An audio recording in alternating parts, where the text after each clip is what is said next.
வங்கக்கடலில் நிலவும் குறைந்த காற்றழுத்த தாழ்வு பகுதியால் சென்னையின் பல்வேறு பகுதிகளில் கனமழை. முக்கிய சாலைகளில் நெரிசலால் வாகன ஓட்டிகள் அவதி.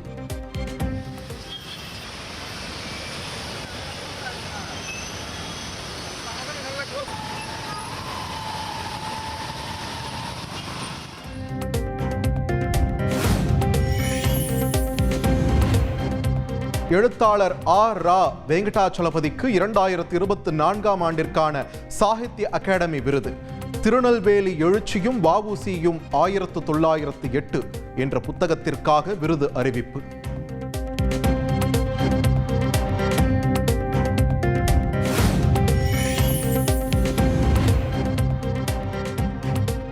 அம்பேத்கர் பற்றிய அமித்ஷாவின் பேச்சுக்கு எதிர்ப்பு தெரிவித்து மக்களவை மற்றும் மாநிலங்களவையில் எதிர்க்கட்சிகள் மீண்டும் முழக்கம். மக்களவை நாளை வரை ஒத்திவைப்பு.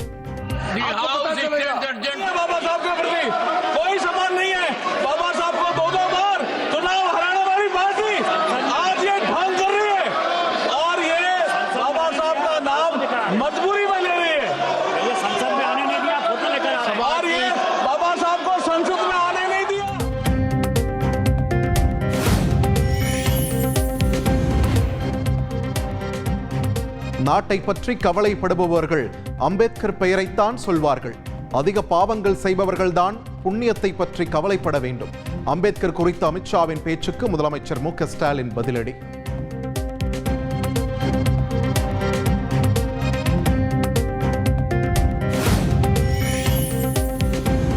அம்பேத்கரை அவமதித்த காங்கிரசின் இருண்ட வரலாற்றையே நாடாளுமன்றத்தில் அம்பலப்படுத்தினார் அமித்ஷா. அம்பேத்கரை அவமதித்ததாக எதிர்க்கட்சிகள் குற்றம் சாட்டியுள்ள நிலையில் பிரதமர் நரேந்திர மோடி கருத்து.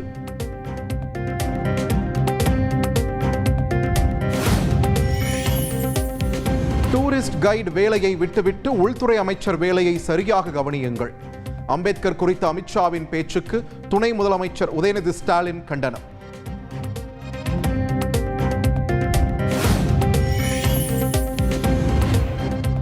அம்பேத்கரை சிறுமைப்படுத்துபவர்கள் மக்களால் நிராகரிக்கப்படுவார்கள்.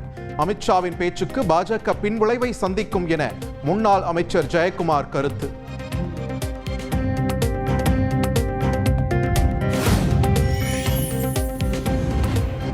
நாடாளுமன்ற வளாக அலுவலகத்தில் பிரதமர் மோடியுடன் எதிர்க்கட்சித் தலைவர் ராகுல் காந்தி சந்திப்பு. தேசிய மனித உரிமைகள் ஆணையத்தின் புதிய தலைவர் மற்றும் உறுப்பினர்களை பரிந்துரைப்பது தொடர்பாக ஆலோசனை. அமித்ஷா, மல்லிகார்ஜுன கர்கே, மக்களவை சபாநாயகர் ஓம் பிர்லா ஆகியோர் பங்கேற்பு.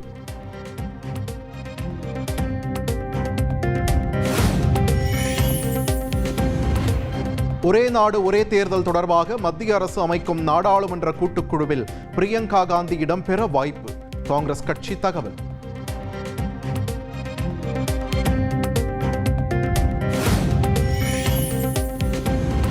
ஈரோடு கிழக்கு தொகுதி இடைத்தேர்தலில் மீண்டும் காங்கிரஸ் கட்சி போட்டியிடுவது உறுதி. கட்சியின் மாநில தலைவர் செல்வ பெருந்தகை பேட்டி.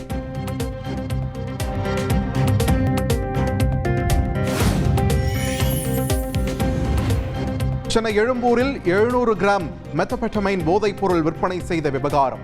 பழைய வண்ணாரப்பேட்டை காவல் நிலையத்தில் நீதிமன்ற காவலராக பணியாற்றி வந்த அருண் பாண்டியன் கைது.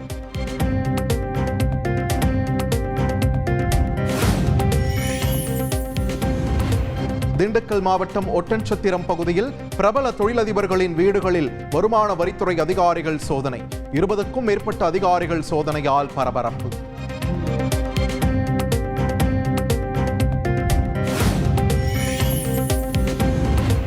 தருமபுரி மாவட்டம் பென்னாகரம் அருகே மருத்துவமனைக்கு சென்றவர்களை தாக்கியதாக வனத்துறையினர் மீது குற்றச்சாட்டு. ஏரியூர் காவல் நிலையத்தை முற்றுகையிட்ட பொதுமக்களால் பரபரப்பு.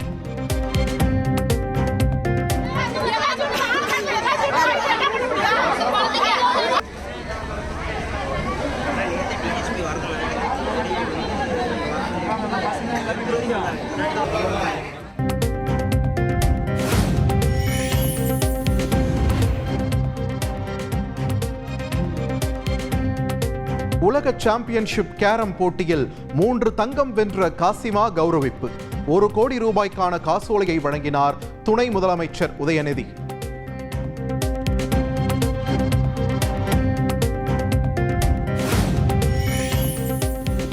சர்வதேச கிரிக்கெட் போட்டிகளில் இருந்து ஓய்வு பெறுவதாக அஸ்வின் அறிவிப்பு. 2010 முதல் இந்திய அணிக்காக விளையாடிய அஸ்வின் பல்வேறு சாதனைகளை நிகழ்த்தியுள்ளார்.